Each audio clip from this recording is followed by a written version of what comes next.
She was fired for not fitting the mold, so she decided she would never be molded by anyone again. Have you ever felt like no one sees who you really are, as if you screamed in silence and no one heard, as if the world looked straight at you but only saw what was missing, what was left over, what was wrong? There are times when the mirror seems more honest than anyone around you, because in it at least you see your tired eyes, your heavy soul, and that persistent thought, maybe I'll never be enough. This video doesn't start with fame, red carpet, or lights.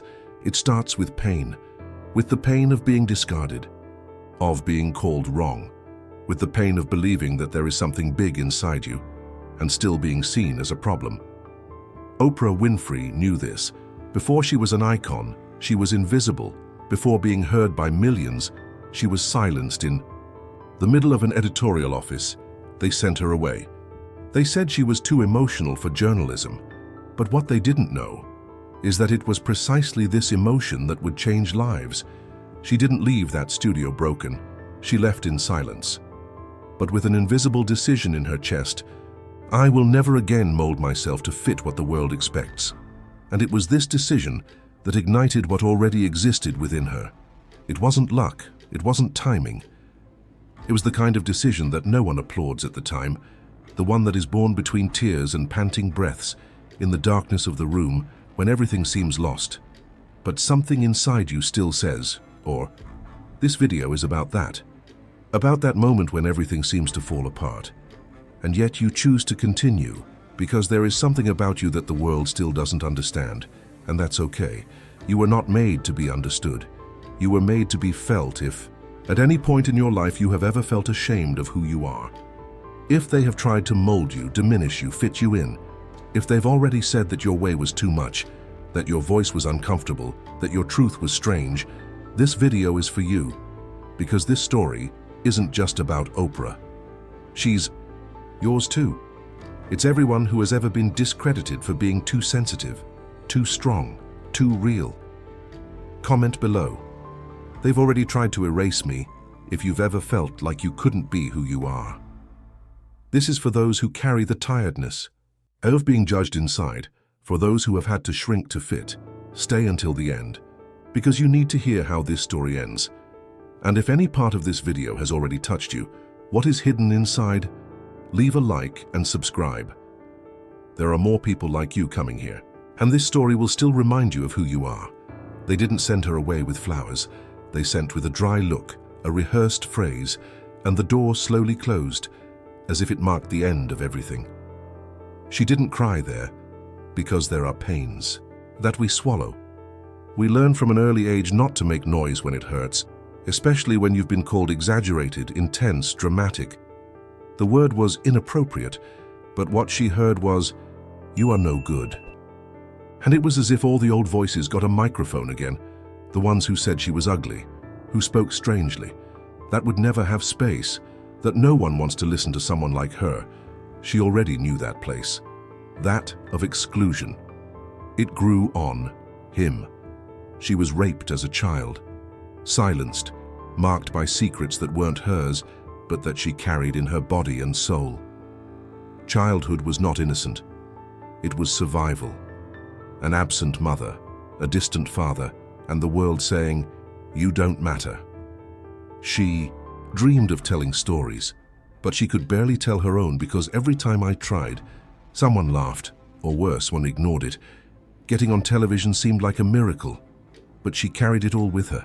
The scars, the insecurity, the absurd desire to prove that he was capable, and the constant fear of being discovered, that they would realize that she was not like the others. Let them see the truth. She still didn't feel ready. I had never felt it. Still, she went. He stared at the camera, trying to hide his tremor, smile like it doesn't hurt. But it hurt. It hurt when colleagues whispered after meetings, when they said she got too involved with the subjects, that she cried in the reports, that she was a journalistic weakness. And then, the day came. The story was about a tragedy. She couldn't hide her shock. The voice trembled, the eyes filled, the heart was heavy. When the camera turned off, the producer took her aside. No ceremony, no empathy, no pause. He looked into her eyes and said, "You are too emotionally involved." 5 words, dry, sharp, cold, but with the weight of 1,000 built-in rejections. It wasn't just about journalism. It was about her, about being too intense, too sensitive, too human. It was confirmation of everything she feared, that feeling disqualified. Her that your way didn't fit, and it was there that she understood. They weren't saying she was wrong. They were saying she was the mistake. He signed the papers. He left with the box in his hands, with the soul in pieces, and the words still echoing inside. "You are too emotionally involved." Those 5 words followed. Her to the car, to the room, to the floor where she sat and couldn't get up anymore. The shame was so great that I didn't even know if I wanted to try again, because when they reject what you do, it hurts. But when they reject who you are, it hurts in silence, and nobody sees, leaning against the wall, hugging her own legs, with head down, without the courage to look forward, no strength to look inside. She didn't cry anymore, because there are times when the body dries out and only emptiness remains. A hole where hope once lived, and now there was only echo. It was as if the world had given him a final answer. "You're not the right type. You never were." And she believed. For a moment she believed it, that maybe his destiny was to live like this, on the sidelines, silenced, trying to fit in, trying to please, trying to fix yourself. But nothing about her was broken, even though at that moment it seemed like it, and it was there in the dark, without an audience, without applause, without a way out, that something started to move. But this you will only understand in the next step. If you've ever felt this way, inadequate, forgotten, empty inside, comment below. I was once invisible. Stay with me until the end of this video. There is a twist in this story that you need to see, and if this has touched you so far, leave a like and subscribe. Because the world needs more people who feel like you, and fewer people pointing fingers. It was one of those days when everything seems grey, even with the sun outside. The silence in the house was thick, the kind that weighs on your chest. No calls, no texts, no "hey, how are you?" Just the distant noise of the world going on without her. She stood still for hours, leaning against the bedroom wall. I didn't even sleep. I didn't even think straight. I just felt it. I felt that tightness in my chest, that tiredness that is not physical. It's from the soul. Tired of having to prove things all the time, of having to fit in all the time. To hold your own light because it bothers you too. I looked around. There were books, notes, old photos, and an old notebook, that notebook. The same one she used to write as a child, when I still believed I could be anything. Everything, the world said. She opened it. The pages were yellowed, but there were words. There her words, letters to herself, dreams written down in a girl's handwriting. "One day I will have my own show. I'm going to interview real people. I want to make the world feel," she smiled, but it was a pained smile, as if he was looking at a version of himself that hadn't yet been hurt, that had not yet been called wrong, and there, in the middle of that void, something snapped inside. It wasn't a scream, it wasn't anger, it was silence, a different kind of silence, full of certainty. She picked up a new sheet, and he wrote just one sentence. "From today on, I choose to be whole. Even if no one understands." He closed the notebook. She hugged him like someone hugging a forgotten part of herself, and he cried. But it was another kind of crying. It wasn't despair. It was liberation. It was mourning of the old version. From the one who asked for permission, the one that needed approval. She didn't know what she was going to do next. I didn't have a clear plan. I didn't have a ready answer, but I had decided. I decided that I would no longer ask to be accepted. Decided that he would no longer try to fit the mold. Decided that her emotion was not weakness. It was a bridge. It was strength, and nobody saw this decision. No one noticed the next day. She was still there, with the same clothes, the same hair, the same world outside. But inside, everything had already changed. It was like lighting a candle in a dark room. The light was small, but it was hers, and she promised not to delete it. Maybe no one would have bet on her, But for the first time, she was betting, and that changes everything. If you're still here, it's because this story is touching somewhere inside you. So subscribe to the channel now, because we talk to those who feel, with anyone who has ever thought about giving up. But there's something burning inside, even if the world doesn't see it yet, you see. And that's just the beginning. Stay with me, there's something else coming, and you have to see how that flame turned into fire. The changes did not come with a spotlight. They came in detail, in the posture, in the look that no longer asked for permission, in the voice that, even though it trembled at times, never stopped. She went back to work. First, on a local, unglamorous show, but there was something different about her. It wasn't about pleasing, it was about presence. She was there whole, and people felt it. They began to listen, to connect, because when someone speaks to the soul, the other person's soul responds. The audience grew, not by tricks or formulas, but because she said what no one else said. It showed. What no one else showed. She was emotion without being ashamed of being emotion, until an invitation arrived, a greater chance. Chicago, a new program. AM Chicago, which would then carry her name. And there, it exploded. What was once a rejection has become a signature. What was once too emotional has become a differentiator. What was once said to be weakness now moved a nation. She didn't interview celebrities for status. She asked questions that no one else asked, and he listened with a depth that dismantled any character. There, live, people were crying. They recognized each other. They healed themselves. The country stopped to listen, and not just hear, feel. Oprah became a symbol, not only successful, but of overcoming, of authenticity, from someone who didn't change to win. He won because he refused to change his essence. His show became the most watched on American television for 25 years. He has won dozens of Emmy Awards. She was voted the most powerful woman in entertainment for years in a row. He entered the list of the most influential people in the world and built a billion-dollar empire. But that was just a reflex, because the real victory came first. It was on that handwritten sheet, in that I choose to be whole. That's where it all began. The rest was a consequence.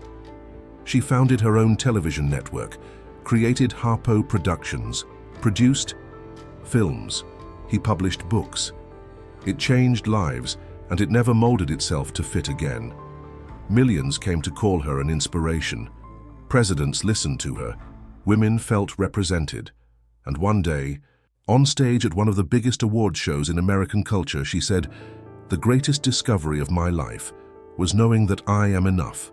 That injured girl, that fired young woman, the woman who sat on the floor, hugging herself, thinking she no longer had any value. Now it was a symbol of value. Everything has changed, but it didn't start on stage.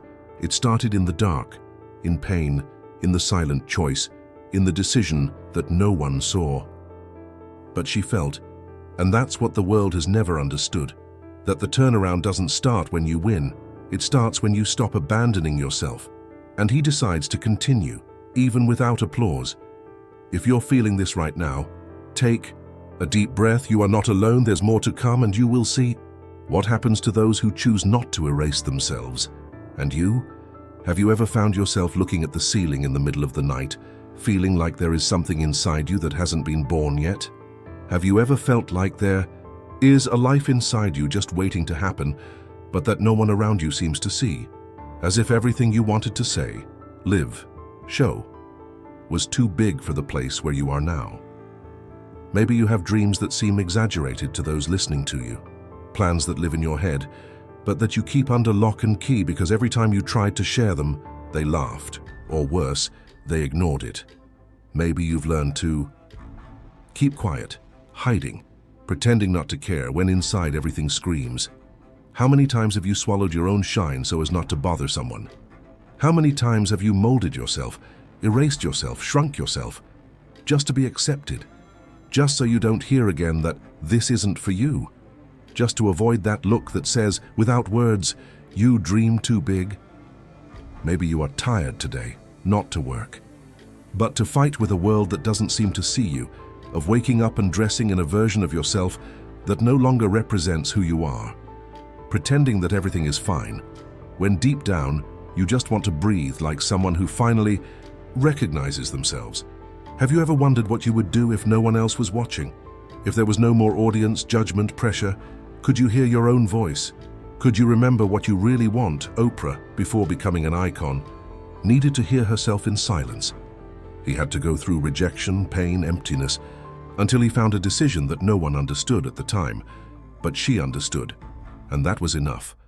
The truth is that no one needs to applaud your turnaround for it to start happening. She is not born into fame. She is born at the bottom of in the silence of the room, on the handwritten sheet, that night when you choose to stop convincing yourself that you can't do it. Do you have any idea what's in there waiting for your permission? Do you have any idea what the world is missing out on by you continuing to hold back? And if you ever feel like your path is different, that your heart calls you to something that no one understands, then maybe, just maybe, you're in the right place at the right time. Facing an invisible choice. The world has yet to see who you can be, but you can. You need. The turnaround doesn't start outside. It starts when you, deep down inside, decide that you will no longer abandon yourself. It starts when you say, "Enough, I'm going now." Even without support, even with fear, even alone. The question is, are you ready to decide for yourself?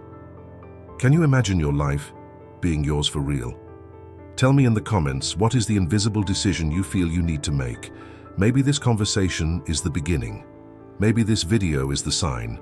And maybe the next story the world will tell be yours. If this story spoke to something that was silent inside you, share it with someone who also needs to remember who they are. Write here in the comments, which part of Oprah's story most resembles yours? Sometimes writing is the first step to turning the key. If you felt that this video embraced you in some way, subscribe to the channel and leave your like. This journey doesn't end here.